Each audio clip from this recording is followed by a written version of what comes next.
Então é o seguinte, ó, repúdio contra a postura da Mário da Delfai em relação a usar a força policial, tinha 6 viaturas na hora, enquanto os bairros estavam desprotegidos. Então, nós não somos bandidos, tinha PM andando na borda, tinha escopeta perto de nós, para ameaçar, tipo assim, uma intimidade. Isso é um absurdo, porque nós estávamos simplesmente dialogando com os trabalhadores, o nosso salário. Não somos bandidos, somos trabalhadores que estão lutando pelo nosso salário.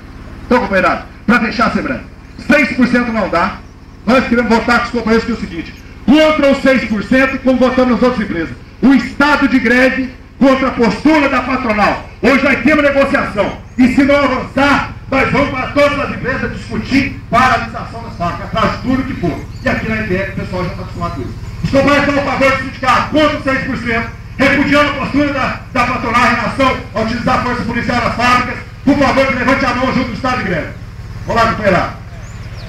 Beleza, companheirado? Vamos entrar dentro da empresa com o dever cumprido, na certeza que a patronal hoje tem de realmente atender a reivindicação dos trabalhadores, porque senão semana que vem o bicho vai pegar, semana que vem, em todas as formas. Vamos estar discutindo com os trabalhadores a necessidade de atrasar o turno, de forçar realmente a patronal a atender as reivindicações. O bom trabalho a vocês, bom café da manhã, e vamos trabalhar na certeza do dever cumprido, na certeza de que nós estamos na batalha pelo nosso salário, pela conquista, com respeito em relação à patronal com os trabalhadores. Obrigado, companheirada, bom trabalho a vocês, vamos seguir na unidade, porque é preciso lutar para garantir respeito e garantir salário melhor.